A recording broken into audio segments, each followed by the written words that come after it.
So, Catherine, you start by telling us your name, and after that, tell us in brief your area of specialty in Uganda and what you bring to Zimbabwe, what Zimbabwe can copy to promote biodiversity. Thank you so much. First of all, it's a pleasure to be in Zimbabwe. I'm Catherine Chiuka. I work with the Plant Genetic Resources Center of the National Agriculture Research Organization of NARI. And I'm the national focal point for biodiversity and for food and agriculture. What I come with in Zimbabwe are basically experiences in our efforts to secure biodiversity for food and agriculture, to understand it through studies, and deploying biodiversity for food and agriculture appropriately into the different sectors of national development. We are at different levels as countries. I expect to learn how the best practices Zimbabwe has employed to first of all secure, map, conserve biodiversity for food and agriculture.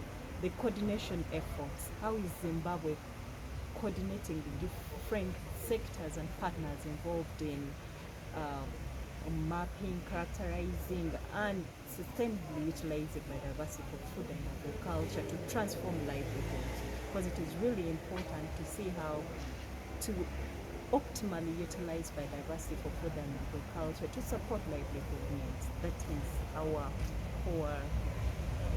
core zeal to see how we can enhance our efforts in securing biodiversity for food and agriculture, and also appropriately deploying it to support industry, to support food security, to support ecosystem resilience, agro-ecosystem resilience.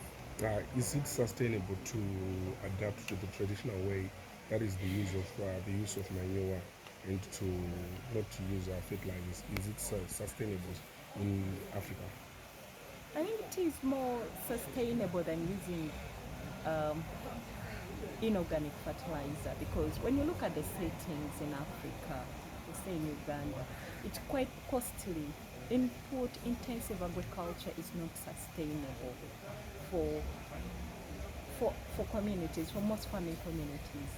So we need eco-friendly practices like inorganic, like organic fertilizer, manure, and then the way you apply or you employ these strategies speaks a lot to the issues of sustainability, because if you're working in an eco-friendly environment, you're supporting other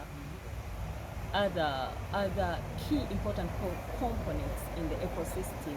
You're not applying pesticides which will suppress the population of pollinators, and in a long run you'll have healthy ecosystems, healthy water bodies, because you don't have pollutants running into your well. So ultimately it depends on how you perceive sustainability.